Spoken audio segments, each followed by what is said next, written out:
TVU, Canal Universitário de Fortaleza.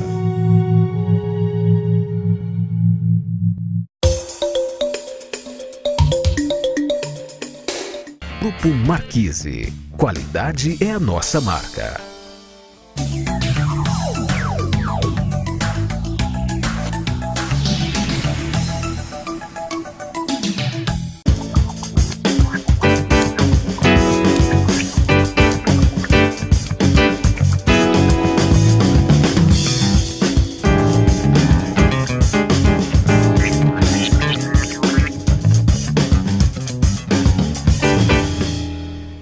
Dos cientistas mais celebrados no Brasil e no exterior, mas pouco conhecido na sua terra natal, o Ceará, onde nasceu no município de Guaramiranga. Fernando de Mendonça é engenheiro graduado pelo Instituto Tecnológico Aeroespacial e tem um currículo extenso. Em 1943, ingressou na Força Aérea Brasileira. Em 1945, voou pela primeira vez na Marinha Norte-Americana. Também em 1945, entrou para o Instituto Tecnológico da Aeronáutica, onde se graduou summa cum laude, que equivale a 10 com louvor. Doutor e pós-doutor pela Stanford University na Califórnia, nos Estados Unidos. Foi também ali professor associado e posteriormente representante do CNPq junto à NASA, quando manteve contatos para a criação do Instituto Nacional de Pesquisas Espaciais, o INPE. Foi coordenador do Programa de Capacitação de Pesquisas que deu origem ao Programa Espacial Brasileiro.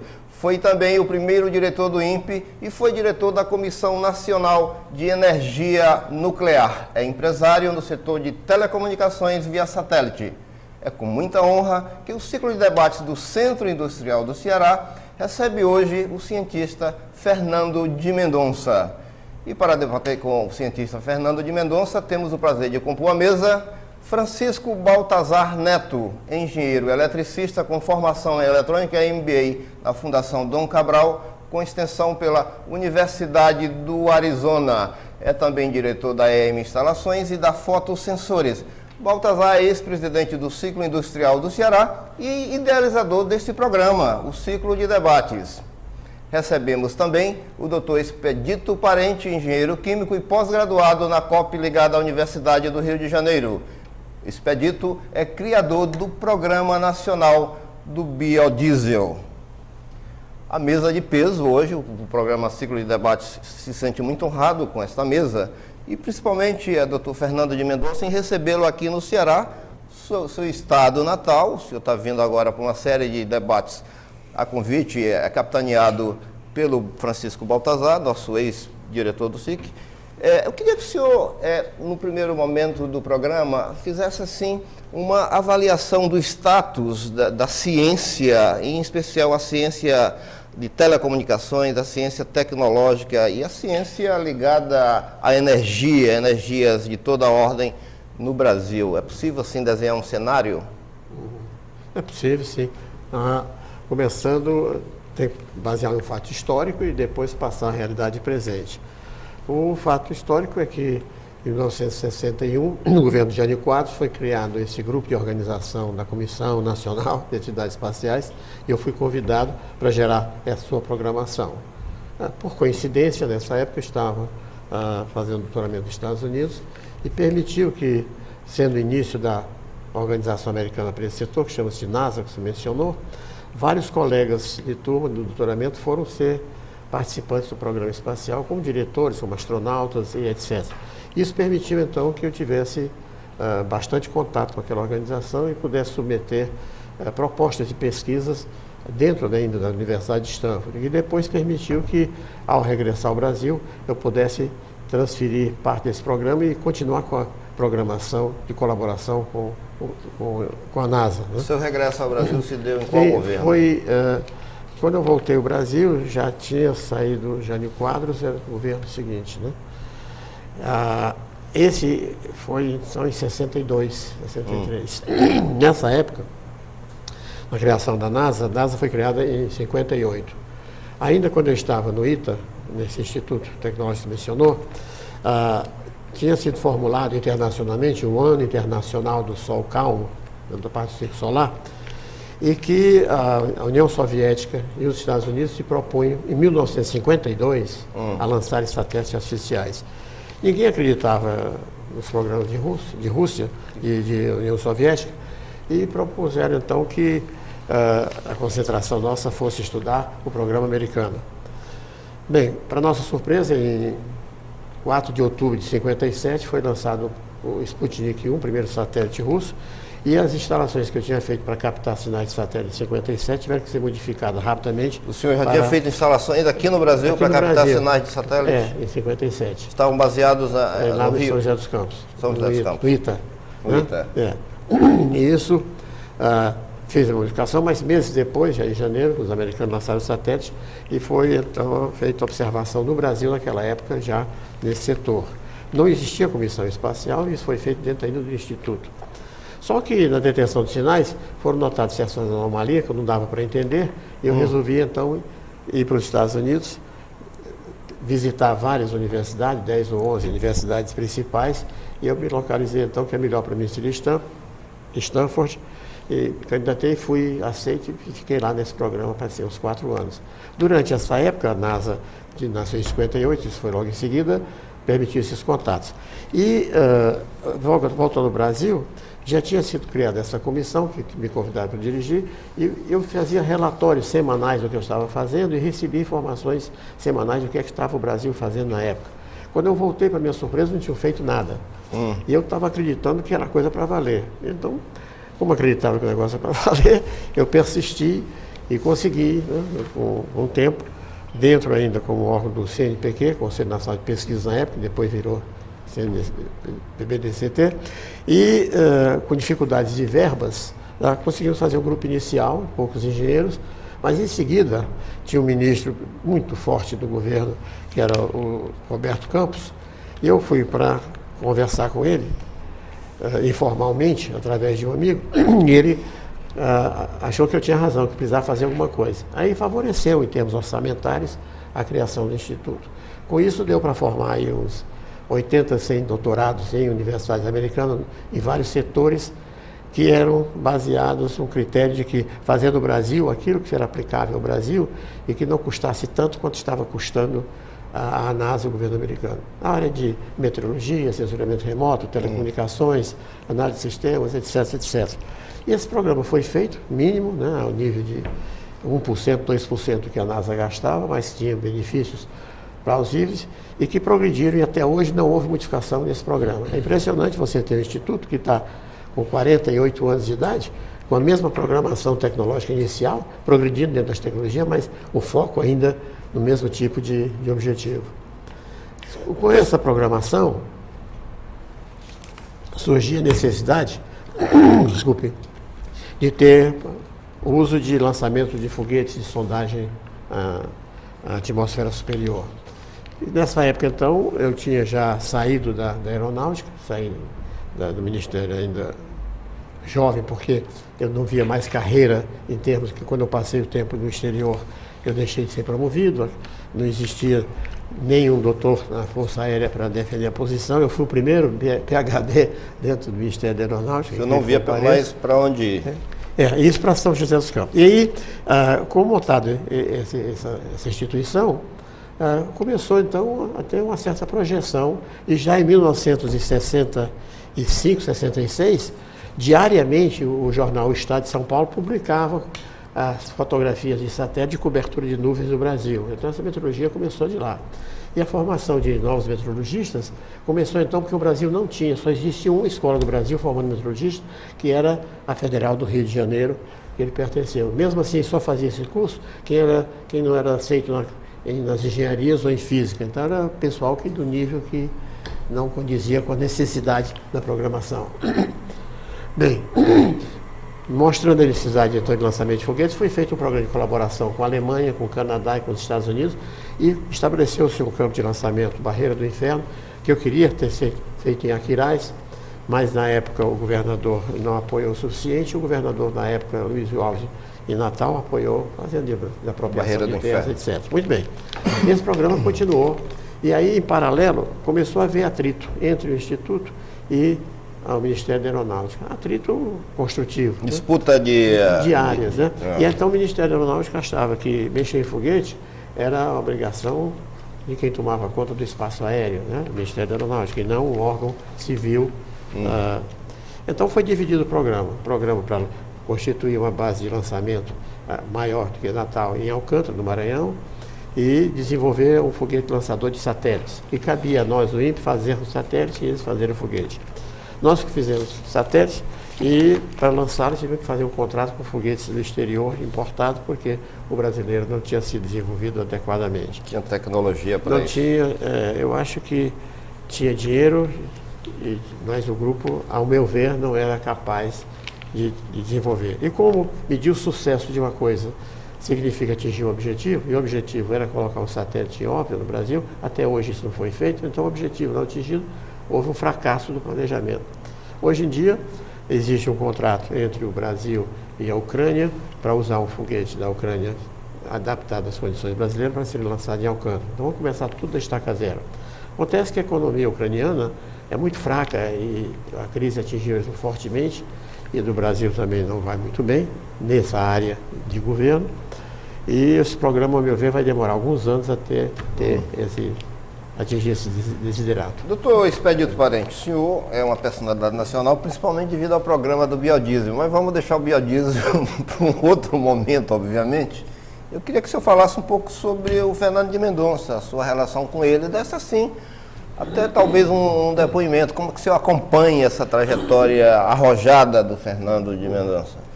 Coincidentemente, nossos pais eram amigos e vizinhos de fazenda, tá certo? E o doutor Fernando, quando vinha a Fortaleza, passava sempre em frente à nossa fazenda, e me parece que ele não envelheceu não, continua, aos 86 anos hoje, ele continua a mesma pessoa. Então, o doutor Fernando, ele é uma figura emblemática, vamos chamar assim, nessa área de ciência e tecnologia. E, atualmente, ele está enxergando realmente a questão da energia como algo do momento atual, tá certo? Só para esclarecer, né? Eu acho que a metropolização do planeta, as grandes cidades, suscita 3 grandes desafios, né? O desafio da energia, né? O desafio do meio ambiente e o desafio da mobilidade urbana. E tudo isso tem a ver uma coisa com a outra. E eu acho que ele enxerga isso, a gente tem conversado nessa sua estada aqui. E com respeito a uma outra questão, é que o petróleo está migrando para o setor químico por várias razões, por razões ambientais e também por razões econômicas. O setor químico incorpora muito mais valor, agrega muito mais valor ao petróleo que o mercado energético. Além dos malefícios, né, ambientais do petróleo, o outro setor, o setor químico, agrega mais valor. Então há esse consenso. Então nós estamos vivendo uma época de transição, saindo da era do petróleo para a era solar, tá certo? A humanidade começou com a era do fogo, né, dentro das cavernas. Dizia-se que o fogo, tá certo? Eram os trovões e os raios, eram os carões dos deuses. Isso. Tá certo? Isso até criou-se um arquétipo da religião. A religião acha que o fogo do inferno, tá certo?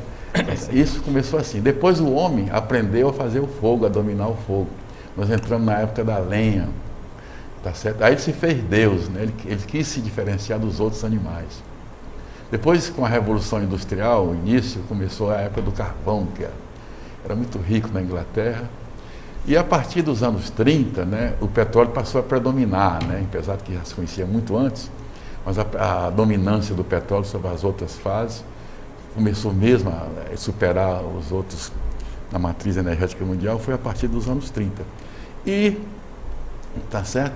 Atualmente, há uma tendência a migrar o petróleo para o setor energético, dando essa lacuna, tem que ser ocupada por os diversos setores da energia. Aí vem a energia eólica, vem a energia solar, a solar direta e indireta. A energia eólica é uma solar indireta. Perfeito. Vem as energias hidroelétricas, a energia das marés, energia solar direta e os biocombustíveis, que é uma forma de energia solar também. Então, essa ocupação dessa lacuna é uma coisa extremamente importante e o Ceará tem espaço para isso. Tá certo? Tem potencial, né, doutor Expedito? Exatamente. Então, eu acredito que a vinda do doutor e professor Mendonça aqui à sua terra natal é um excelente catalisador, por ser uma figura emblemática, para, vamos dizer assim, movimentar as forças vivas aqui a fazer algo novo e grande e de referência. Perfeito. Exatamente sobre isso, doutor Baltazar Neto, o senhor tem aproveitado, o senhor como grande entusiasta da carreira e dos projetos desenvolvidos pelo doutor Fernando Mendonça, tem aproveitado a vinda dele aqui para exatamente estimular o debate em torno de, por exemplo, a criação de um grupo, de um instituto científico voltado para pesquisa aplicada à energia. Como é que o senhor tem percebido o interesse do cearense, da academia cearense, dos órgãos de governo em relação a essas ideias do doutor Fernando de Mendonça? Luiz, primeiramente é um prazer estar no seu programa pela primeira vez, nessa formatação e sob a presidência da nossa querida Rosiane. Quando o presidente do SIC me procurou uma vez o grande professor e saudoso Telmo Bessa, também formado pelo ITA, e quando do lançamento do livro do Cassimiro Montenegro aqui no Ceará, fundador do ITA, amicíssimo que foi o Dr. Fernando Mendonça, o Telmo Bessa disse: Baltazar, por que o SIC não pega essa bandeira de trazermos para o Ceará uma turma de graduação ou de pós-graduação do ITA, já que nós exportamos 25 cearenses anualmente para o ITA, e esse pessoal não volta. Bom, então essa ideia foi colocada, mais recentemente eu convidei alguns grupos numa reunião informal, grupos de amigos de minha relação pessoal, doutores, pessoas de Estado, empresários do setor de energia, para discutirmos essa linha de pensamento lá de trás. Por que não aproveitarmos o que o Ceará tem de melhor, que é o sol o ano todo e nossas cabeças? Eu costumo dizer que o que o Ceará mais tem de melhor é a cabeça, que é grande e inteligente. Então nós temos que usar nossas cabeças para isso. Então vamos discutir esse assunto e vamos tentar motivar os órgãos de Estado, a academia e o empresariado para se juntarem em cima de uma grande ideia. Foi quando, através de amigos nossos do ITA, me falaram do Dr. Fernando Mendonça, que eu ignorantemente não conhecia. E fiquei tão impressionado com a história do Dr. Fernando que tive a audácia de ligar para ele e me convidar para ir na casa dele. E fui e encontrei um homem, digamos, de nível internacional, um altruísta, um cara que está pensando para próximos 20, 25 anos de idade. Então, em cima disso, o doutor Fernando aceitou um convite da Federação das Indústrias para participar recentemente de um grande evento nacional sobre inovação aqui no Ceará, sob o patrocínio da Confederação Nacional da Indústria e da FIEC, e discutimos esse assunto com a academia, expandindo essa ideia, onde convidamos empresários e aquele nosso grupo que está aí.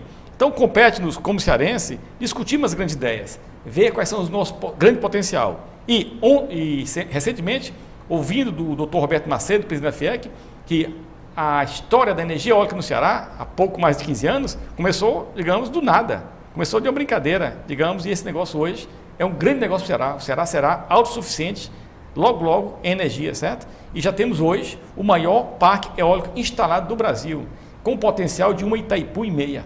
Então, acreditando nessas histórias de sucesso do Dr. Fernando Mendonça, criador do Programa Espacial Brasileiro, um cientista internacional, acreditando na capacidade nossa, do cearense, nossa capacidade de inovar, nossa capacidade de fazer, acreditando no esforço de Estado que tem sido feito ao longo dos anos, no esforço da academia e do empresariado que está cada vez mais junto, é que nós ousamos em tomar o tempo do Dr. Fernando Mendonça e convidá-lo aqui para bater um papo, e esse papo que eu creio que vai dar bons frutos.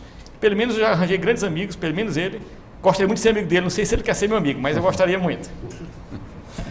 Doutor Fernando de Mendonça, como é que essa questão, como é que converge, por exemplo, a questão de algum programa nuclear sim, mas programa aeroespacial para a questão de energia, principalmente do que se discute hoje, de energia de fonte não fóssil, energia chamada limpas, politicamente corretas, com sustentabilidade.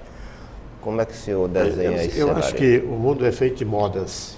Em qualquer especialidade, carreira, estudos, existe uma moda. Você pega a medicina, houve a moda do apendicite, todo mundo tinha apêndice e tinha que operar. Foi a moda que a amígdala, todo mundo operava a amígdala, coisa não se fala mais. Isso era uma moda lá. No mundo da tecnologia e da ciência também houve modas provocadas por eventos, às vezes fora do controle da humanidade. Então, na década de 40, 50, o predomínio era coisa vinculada à energia nuclear.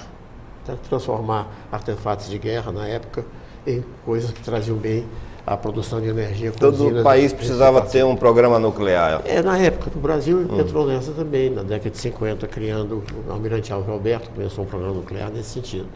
Depois veio o programa espacial como consequência da Guerra Fria, dos Estados Unidos e União Soviética. Esse programa espacial continuou crescendo financeiramente em vários países até o ano passado, né? Aí foi notado que estava havendo uma transição dos interesses espaciais para uma área de grande necessidade da humanidade, que era a área de energia. E, ao meu ver, o século XXI a moda vai ser energia, né? E para energia existem várias barreiras tecnológicas, científicas para o progresso da sua utilização, né? Em vista disso, na mudança do governo americano, anterior do Bush para Obama, a plataforma política do Obama era falar sobre o progresso que ele iria ter na área de energia. Ele tomou posse e tomou medidas para cumprir com a promessa de campanha. Ora, toda vez que a economia, que é da ordem de quase 20% do PIB mundial, faz alguma coisa, tem consequências mundiais.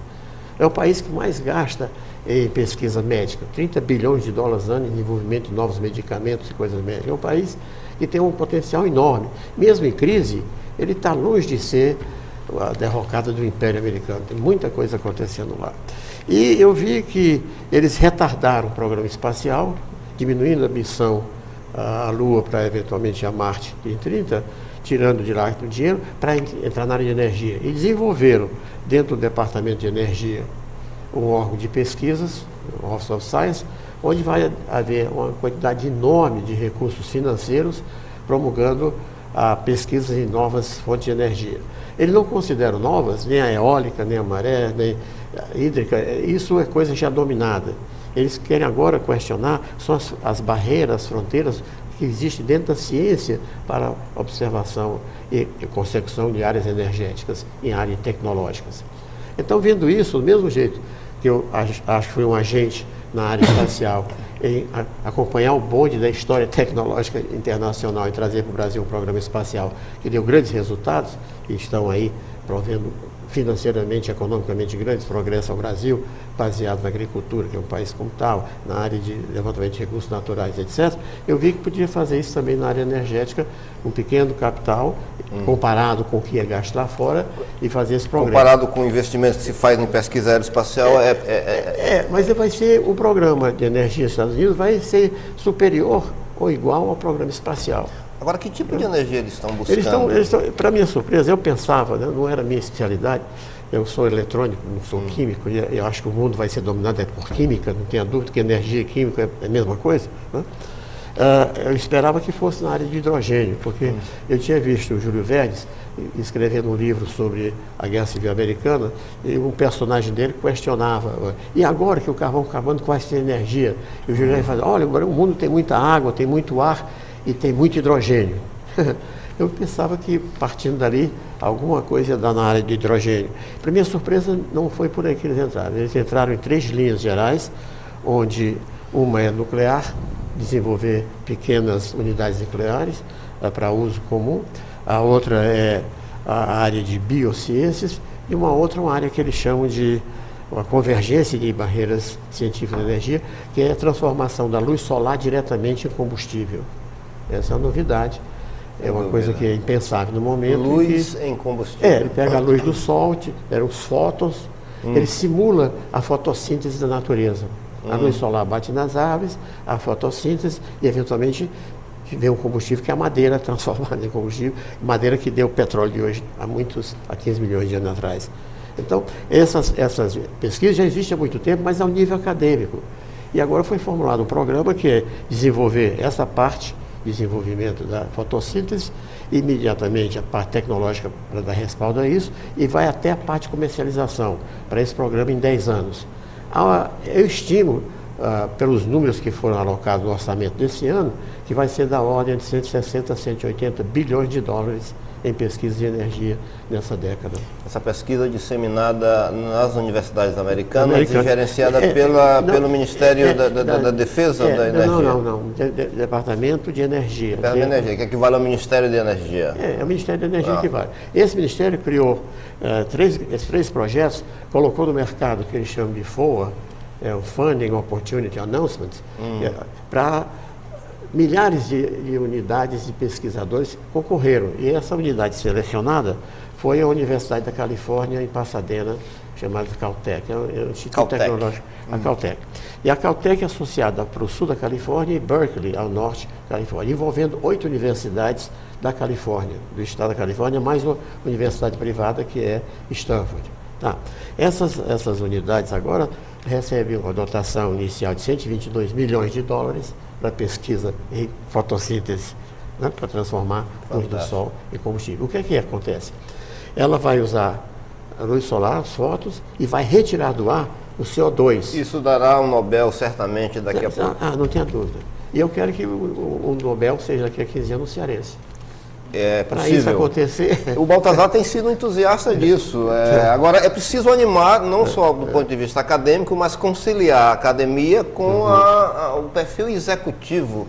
Porque no Brasil a academia, em alguns setores, é totalmente apartada do mercado. O Expedito Parente é uma exceção disso, que desenvolveu o programa de biodiesel, ele conseguiu convergir para uma coisa... Um produto final produto vendável. O Baltazar também é um outro exemplo disso. Mas aqui no Brasil nós temos gargalos graves em relação a isso. Mas esse relacionamento, universidade, indústria e governo, vem sendo perseguido no Brasil há 20, 30 anos sem resultado. É um negócio muito difícil. É exemplar a situação que ele está fazendo dentro da universidade, e visa a utilização dentro de governo e indústria. Mas para fazer isso é necessário o estabelecimento de uma unidade que seja irradiadora de ciência, e não convergente só, com participação universitária, governos, etc., mas tem que ter o seu próprio corpo de pesquisadores à altura do interlocutor lá fora. Temos que formar doutores pesquisadores. Você não transfere tecnologia em manual, você não transfere tecnologia, você transfere tecnologia, é o indivíduo fazendo junto com o outro e trazendo na sua cabeça o seu processo tecnológico. Esse negócio de dizer, transferir tecnologia do Japão para o Brasil e na área metalúrgica, não consegue, a não ser que você mande brasileiro para lá ou traga japonês para cá, para junto fazerem as coisas. Como resolver isso aqui no Ceará? Nós temos, obviamente, déficits de doutores na área de pesquisa aplicada brutais. Eu acho até que a expressão pesquisa aplicada não se aplica um pouco à questão, porque os doutorados são muito acadêmicos. Como é que se resolve isso, Expedito Baltazar, aqui no Ceará? Prefiro que o Expedito responda aí, digamos, que está mais ligado a essa área da universidade. O Expedito tem um case mundial, que é o biodiesel, que é um case não do Ceará, não do Brasil, é um case global. Bom, eu vejo o seguinte, que as coisas mudaram muito. O mundo, a humanidade gastou 25 mil anos para desenvolver o estribo de cavalo. Tá certo? Então, quer dizer, o estribo de cavalo foi inventado na época dos romanos. E a toda a história da montaria da humanidade, isso demorou 25 mil anos para se ter o estribo tão útil para você andar de cavalo. Pois bem, então hoje as coisas acontecem muito rapidamente, tá certo? E os conceitos tecnológicos, eles são como o professor, o doutor Mendonça falou, você tem que fazer, tá certo? Tem que fazer. Aqui no Ceará, nós já estamos começando a fazer, não sei se bem o que os americanos estão intencionando fazer nessa área biosolar, tá certo? Mas a gente, dadas as condições favoráveis, tá certo, do nosso sol aqui, tá certo, a gente está iniciando uns projetos de microalgas, que exatamente são veículos para você transformar, tá certo, a energia solar via fotossíntese em biocombustíveis. Certo? Não só em biocombustíveis, mas também em alimentos, em fármacos, em produtos químicos, etc. Então, nós estamos começando isso aqui no Ceará. Por outro lado, a gente já está começando também uma outra linha, que é a transformação de resíduos orgânicos em biocombustíveis. Resíduos orgânicos de qualquer natureza, inclusive de esgoto urbano. Nós já fizemos em laboratório, aqui no Ceará, começamos a fazer isso na Alemanha e trouxemos para cá, já estamos fazendo isso. Já fizemos um convênio com a própria CAGES, tá certo? De transformar essa matéria orgânica do esgoto em hidrocarbonetos, ou seja, em combustíveis, tá certo? Já estamos preparando a iniciação de um projeto industrial para transformar, tá certo, esses esgotos urbanos em biocombustíveis. E vai se agregar a isso outros resíduos, que é o lixo orgânico, os resíduos industriais, tá certo? E também os resíduos agrícolas e florestais, e inclusive os resíduos das microalgas, tá certo? Você extrai os óleos das microalgas, sobra resíduo, esses resíduos são matérias orgânicas, e a gente pode transformar isso aí exatamente em biocombustível, em petróleo, tá certo? E chegamos ao final do primeiro bloco do programa Ciclo de Debate do Centro Industrial do Ceará, que está conversando hoje com o cientista brasileiro Fernando de Mendonça, fundador do Programa Aeroespacial Brasileiro, que hoje está voltado para a questão da energia no Brasil e no mundo. Na mesa como debatedores, Expedito Parente e Francisco Baltazar Neto. A gente volta em 1 minuto.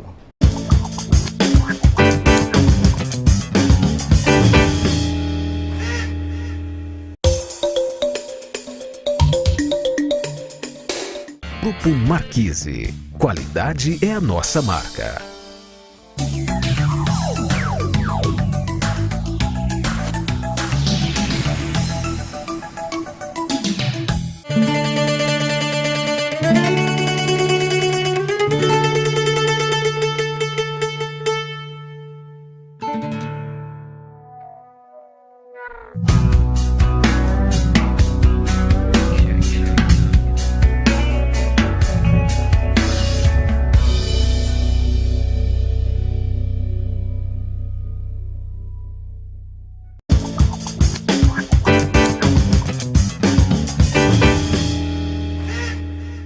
Estamos de volta com o ciclo de debate do Centro Industrial do Ceará, que está conversando hoje com o cientista brasileiro Fernando de Mendonça, fundador do Programa Aeroespacial Brasileiro e hoje bastante aplicado à pesquisa voltada para a energia. Temos como convidados na mesa o cientista Expedito Parente e o empresário Francisco Baltazar Neto.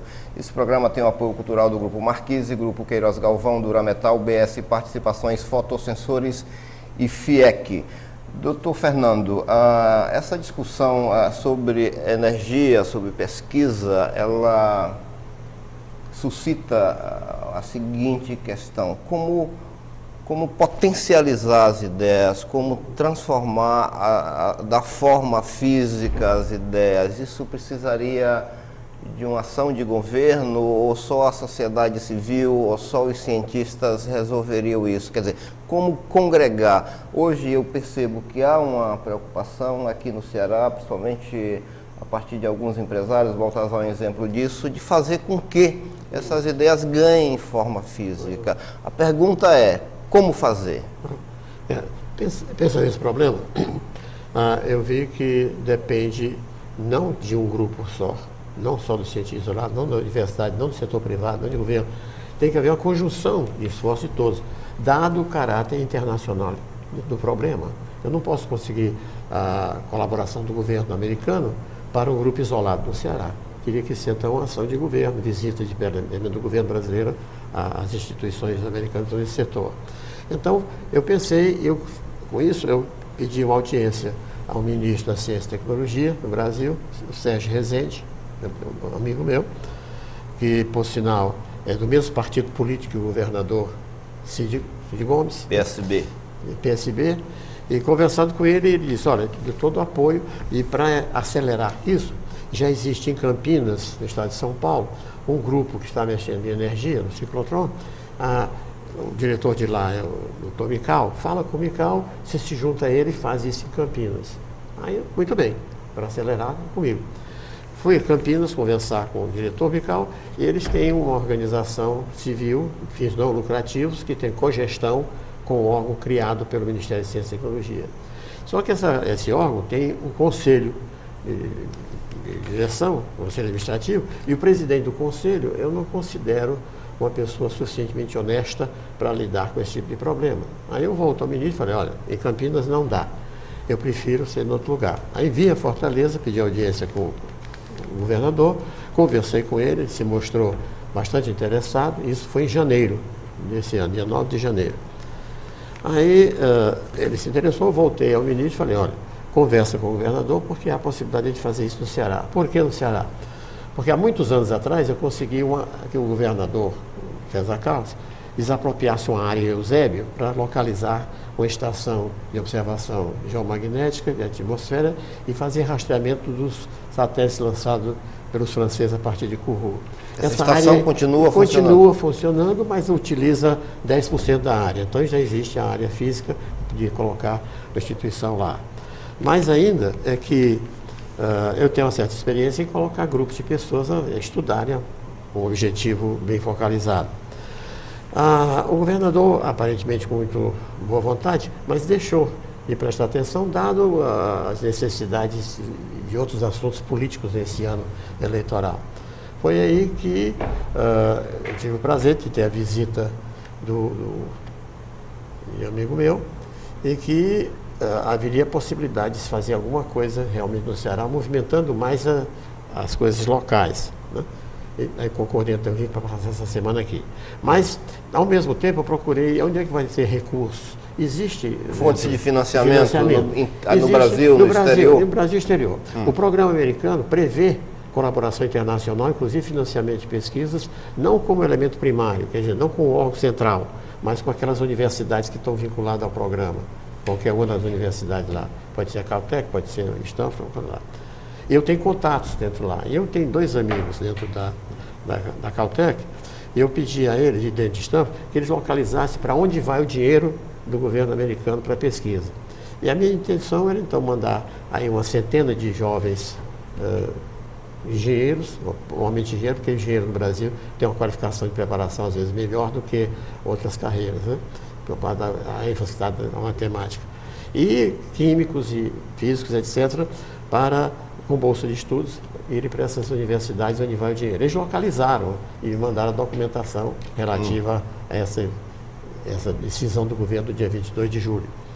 Então, o sistema de colaboração, em se considerando confirmar aqui alguma coisa, já existe o caminho de chegar potencialmente poder, quem poderia treinar, receber e potencializar essas pessoas, mas falta a constituição de uma figura jurídica aqui no Ceará para dar suporte a isso. Ser criado. Não pode ser um órgão não pode ser instituto de pesquisa de governo, porque a experiência nacional em órgãos novos de governo, com funcionário público, em pesquisa, não dá certo. Né? Não é só no Brasil, não.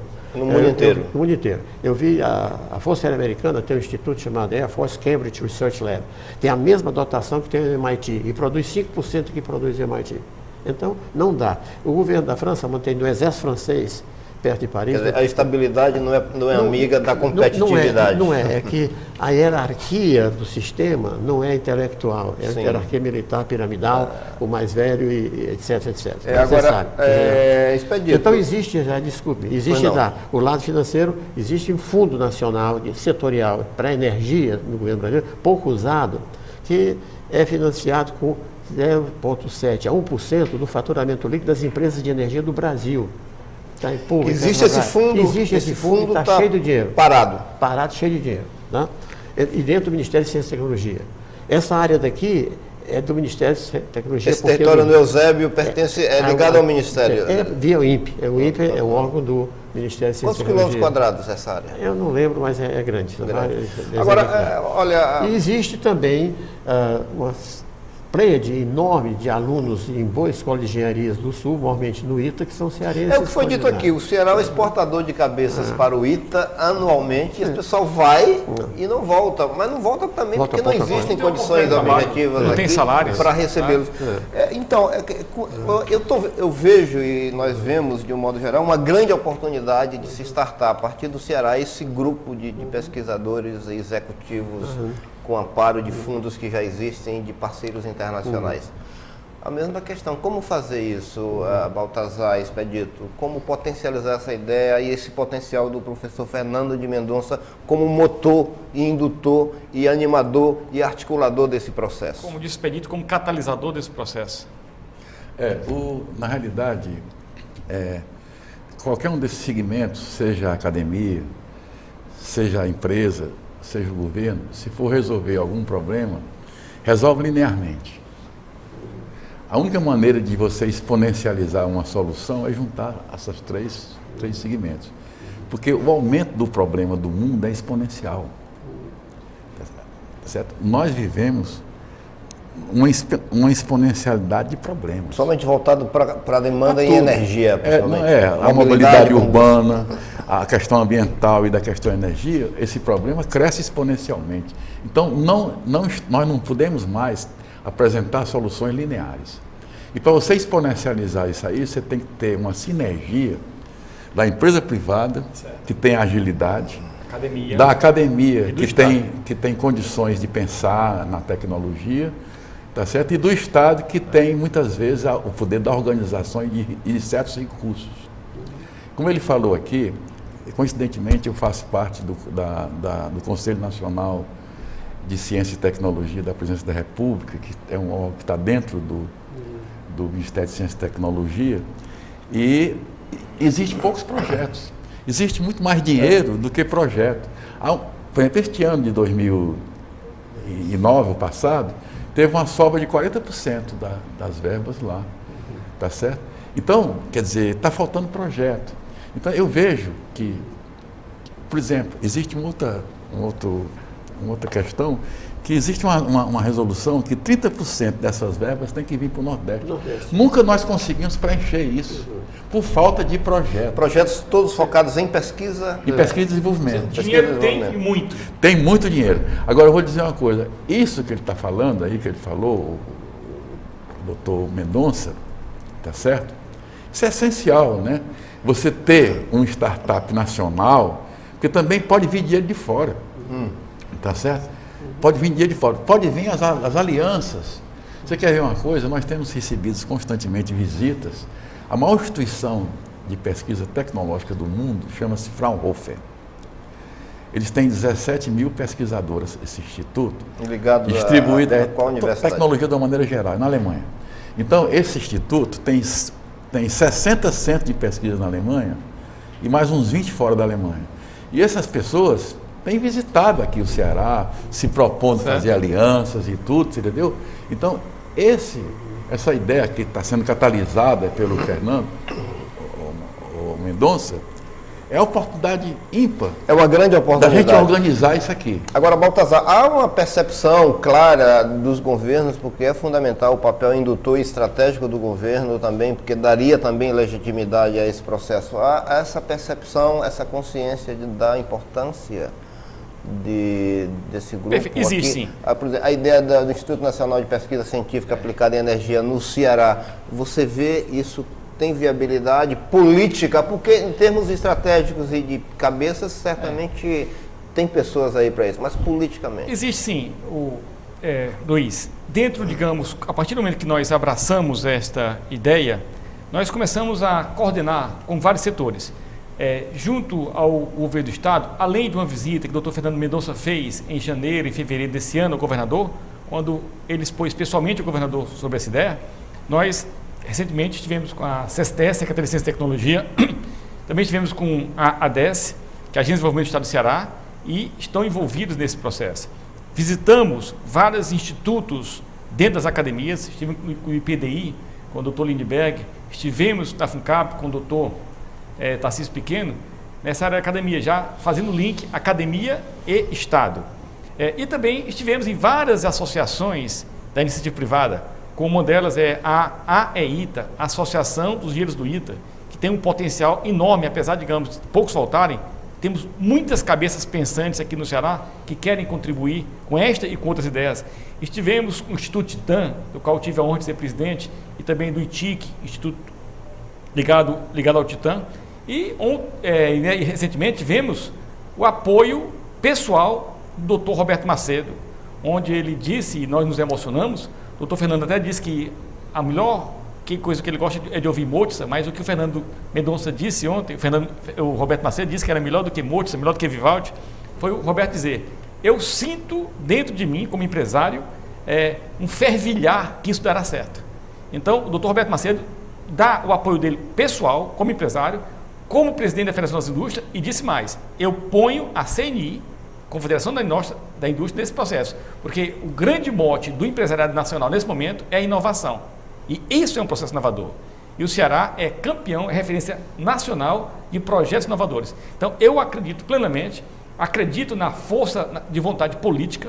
Existe, digamos, os governo, o Estado do Ceará, e eu que represento o SIC no Conselho de Ciência e Tecnologia e de Educação, existe boa vontade parlamentar.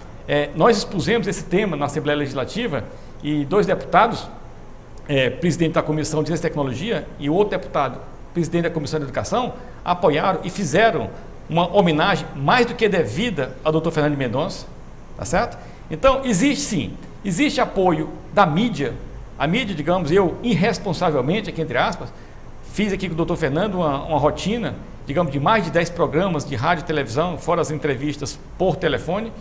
Ou seja, existe uma receptividade da imprensa que representa a sociedade, logicamente, existe boa vontade do governo, existe boa vontade da academia, existe boa vontade da iniciativa privada. Compete-nos agora fazermos um projeto para pegarmos essas verbas que tem aí, que foram ditas aqui, que nós, nordestinos e do Norte e Nordeste, não temos tido competência de ir buscá-las, porque faltam projetos. E projetos se faz com cabeças. Então, cabeça nós temos do Dr. Fernando, cabeça nós temos de inúmeros doutores de alta competência no estado do Ceará, boa vontade política existe, da associação privada, da iniciativa privada também existe. Então, meu amigo, mãos à obra, a gente darmos as mãos, criarmos essa sinergia e de forma exponencialmente e passarmos para um trabalho real, ou seja, tem que formatar, tem que pôr no papel. E estamos tendo ajuda, sim. Logicamente, como eu disse no início desse programa, a minha posição nesse papel, ela é totalmente não oficial. Digamos, estou apenas aqui, digamos, cumprindo o papel do SIC, que é de pensar, do livre pensamento. Então, logicamente, instituições com competência e com poder, o Estado, que a academia, dará prosseguimento a esse espaço. Mas eu não sei quanto tempo nós temos ainda, Luiz, mas eu queria somente, digamos, falar de uma outra faceta aqui do Fernando, que muito me encantou. Doutor Fernando, digamos, fomentador também de grandes projetos culturais e, me corrija, Fernanda, digamos, como é que funciona o programa, localiza virtuosos na área de música e pega essas crianças, esses adolescentes e tenta mandá-los para centros internacionais ou nacionais de melhoria. É uma pessoa, digamos, que como empresário, grande amigo das artes, tem promovido concertos internacionais na residência dele em São José dos Campos.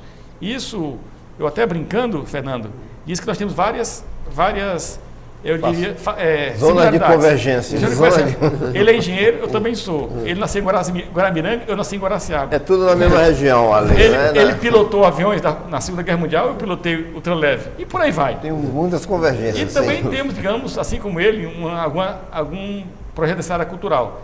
Eu queria, doutor Fernando, se tiver tempo ainda, falasse desse projeto, digamos, das virtuosas e dos projetos culturais na sua residência, doutor Fernando.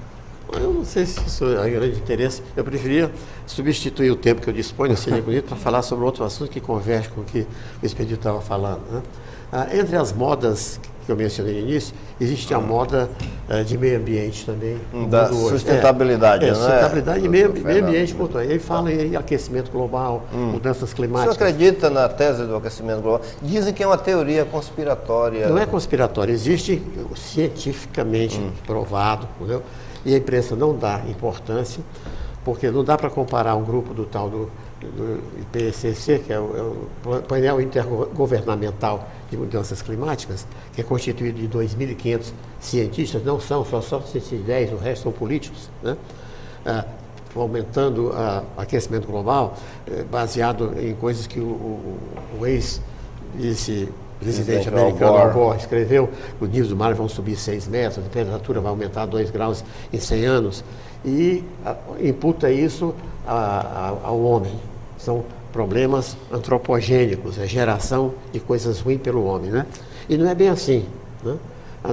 Esses problemas são problemas totalmente de energia solar.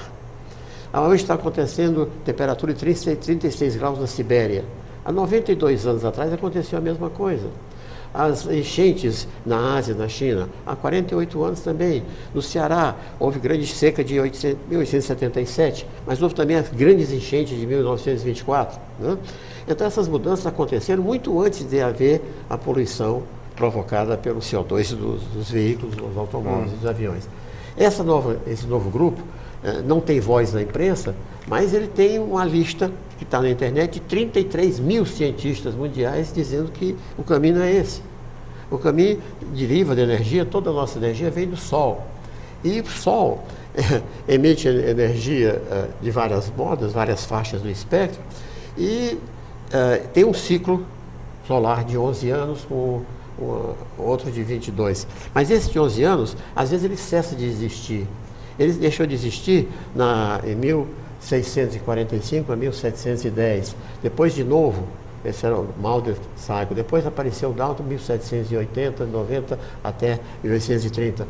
Onde, quando o Sol deixa de ter o seu ciclo de atividade solar, a atividade solar é medida pelo número de manchas solares. A mancha solar está associada a fortíssimos campos magnéticos gerados pelo Sol. Explosões no Sol também. Sol, vento solar, que negócio. Bem, quando há essa explosão, o campo magnético é intenso, a matéria intergaláctica, que chamam de raios cósmicos, não são raios, são partículas energizadas, são defletadas e fogem da Terra. Quando elas fogem da Terra, deixa de formar nuvens na superfície. A maioria das nuvens baixas são formadas pelas colisões dessas partículas com as partículas de vapor d'água e forma nuvem. A nuvem é que dá a temperatura terrestre. Se você passar debaixo da sombra de uma nuvem de automóvel, você nota quando sai da sombra e pega o sol. Muito bem.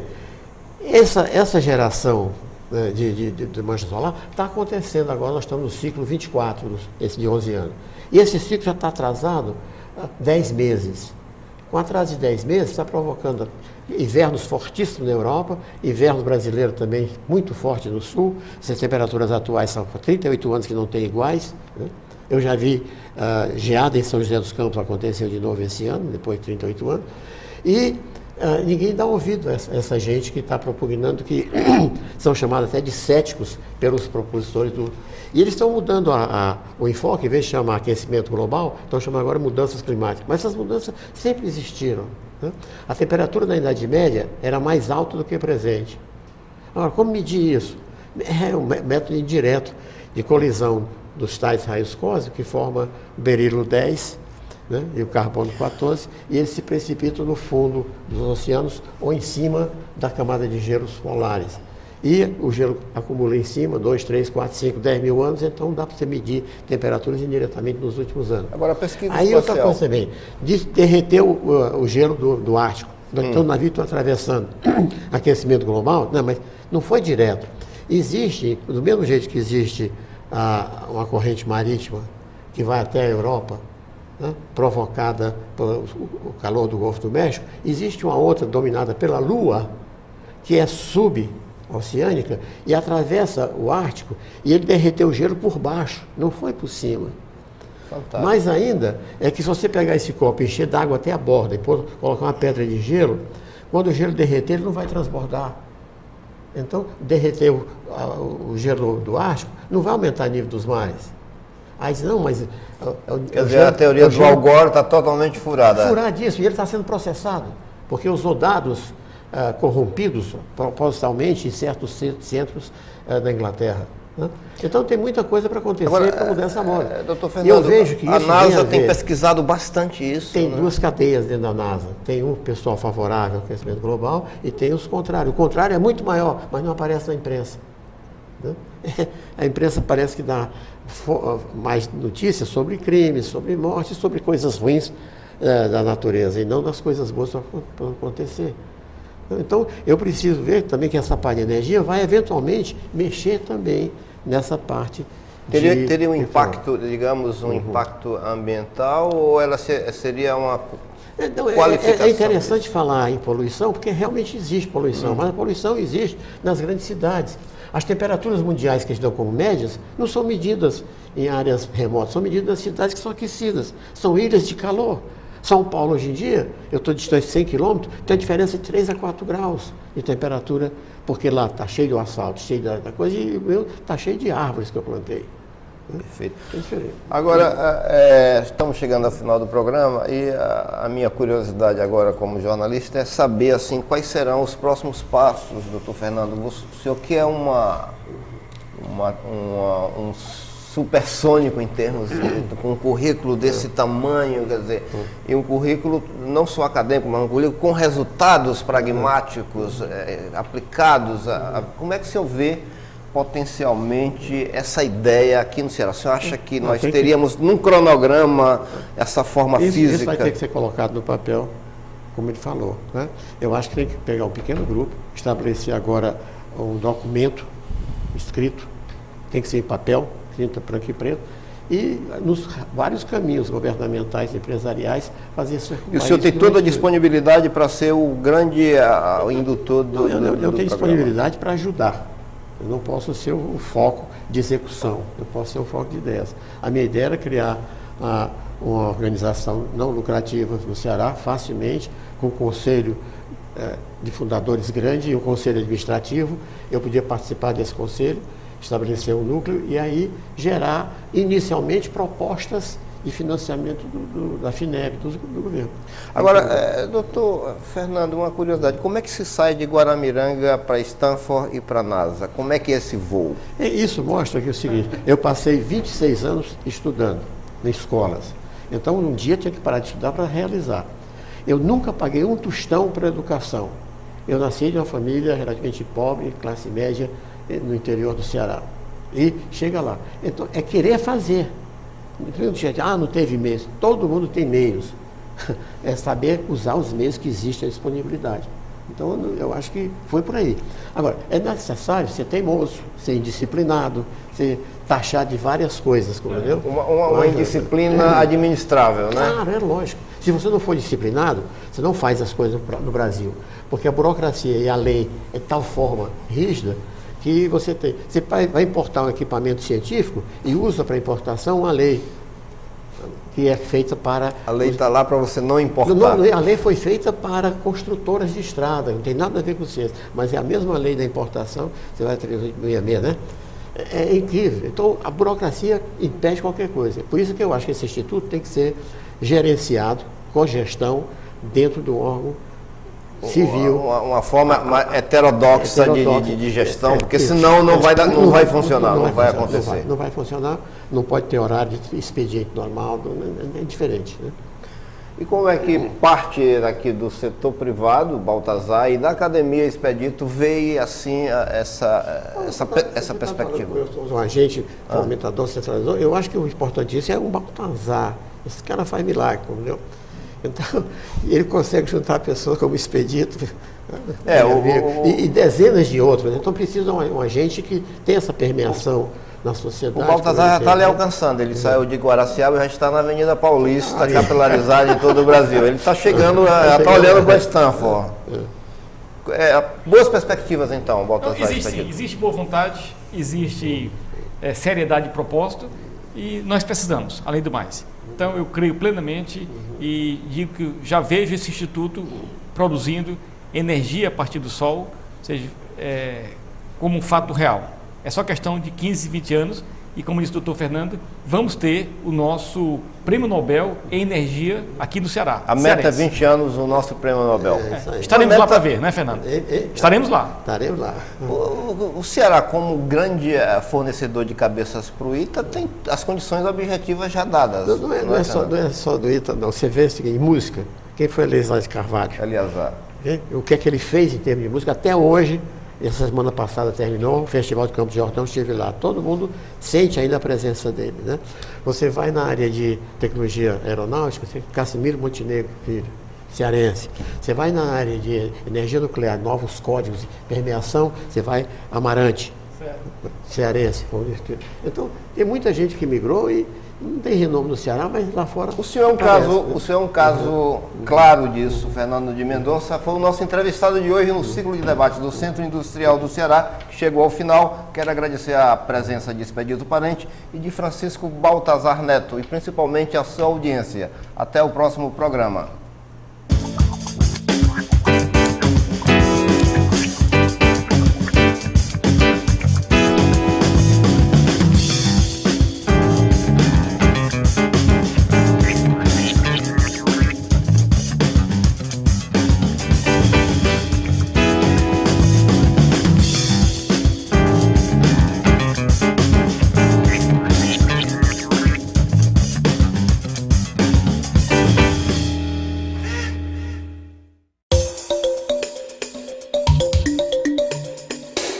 Grupo Marquise. Qualidade é a nossa marca.